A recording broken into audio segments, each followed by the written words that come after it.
Hello everyone, Salena Baca here, founder, host, lead educator with the American Crochet Association, and every Tuesday we have a brand new tip for you. Today's tip is a little bit of a video tutorial, and it's how to use a manual yarn winder.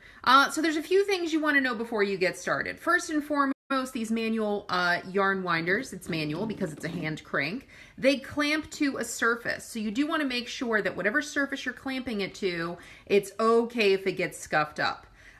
Here is a very old table I have in my living room. It's okay if it gets scuffed up. So that way when you clamp it on and it's on tight, any kind of denting or scratching is going to be okay to this.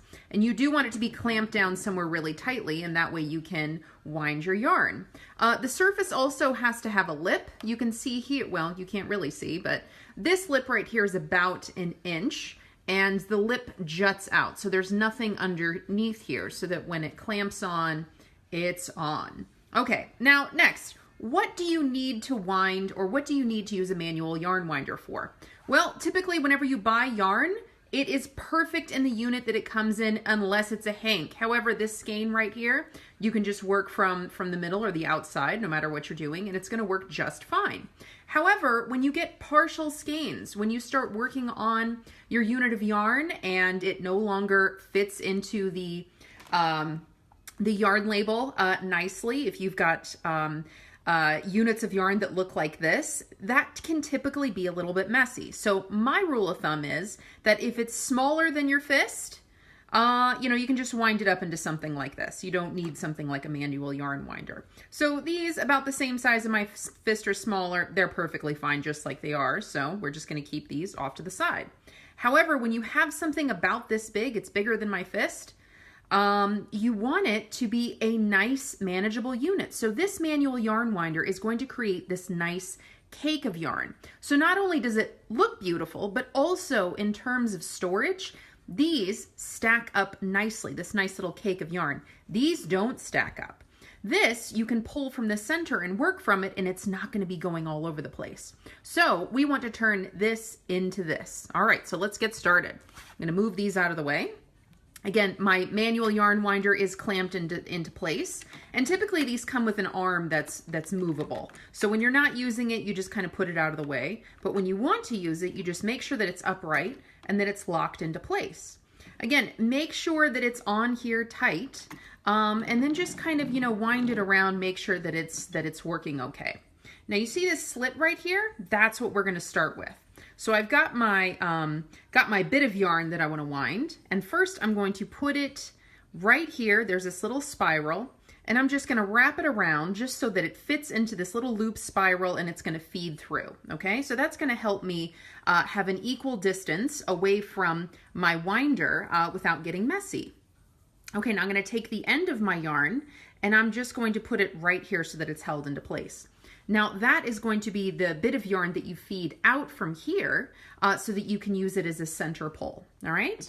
So once it's there, we're gonna keep our attention right here, and we want to hold the arm and the yarn. Depending on whatever yarn unit you have or yarn winder you have, you may need to have some kind of combination of this. I like to keep one finger here. You don't need a dog, but sometimes they're helpful. So I like to hold it like this. So I like to hold my yarn here and then just really keep the tension of the arm right here. And then from there, you just start winding. Now, because this is at a tilt right here, as it wraps the yarn around, it's going to make sure that you get that really nice pattern going. So you have a nice, even cake of yarn. Goose, this ball of yarn might fall on you, boy. And then from there, you may want to keep this in a basket or something like that so that it doesn't go everywhere, or you can just throw it on the floor.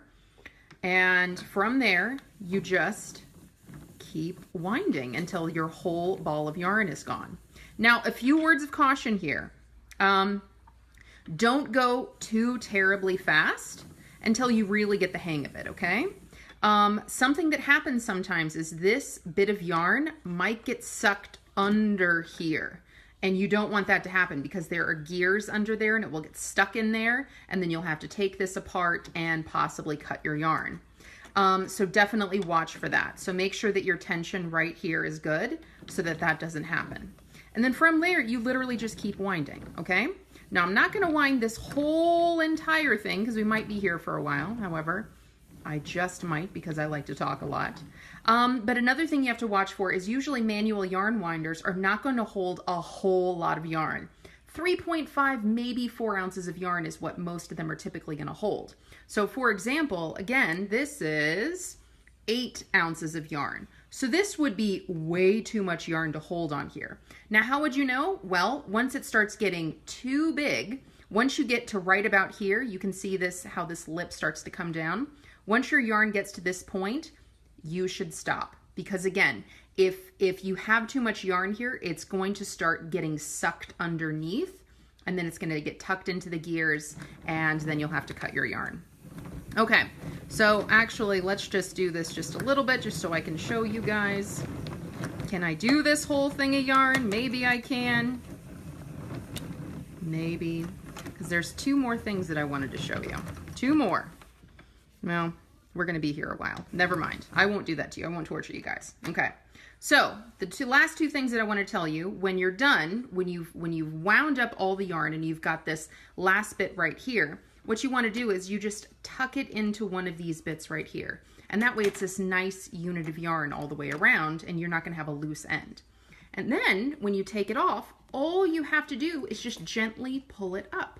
Okay, and then this is going to be this center pull part right here. That's the part of yarn that you're going to want to work from. You're not going to want to work from the outside because then it's just going to be flopping all over the place. So definitely pull from here, and it's going to be great. It's going to look just like that. Your cake is going to stay into place. So the last tip that I wanted to tell you is never throw your yarn label away. So typically, like I said, whenever you wind into these partial cakes right here, it means that the amount of yarn no longer fits in the yarn label, but you don't want to throw the yarn label away. So what I want you to do is take off the yarn label, and what I want you to do is take it off, roll it up, and then put it right here. Hold it into place, and that way when you pull up your cake of yarn, that yarn label is neatly tucked in there. And then again, look at that. Stackable units of yarn. How nice is that? Pretty nice, huh? All right, if you guys have a yarn winder, tell us in the comments or share a picture of it. We'd love to see what kind of brand you have or what kind of style you have. Do you have a manual yarn winder? Do you have a handheld wand wind? Do you have a machine or electric yarn winder? We would love to hear what kind you have and what your experience is with it. If you have any questions about yarn winders, please tell us in the comments. If you enjoyed this video, give us some likes, give us some hearts. Tag a crochet friend in the comments, and please share this video in all the places where you enjoy crochet. Again, if you enjoyed this, give us some love and let us know. And stay tuned for next Tuesday. We'll have another brand new tip for you. Peace, love crochet, guys. We'll see you again next time. Thanks for joining me.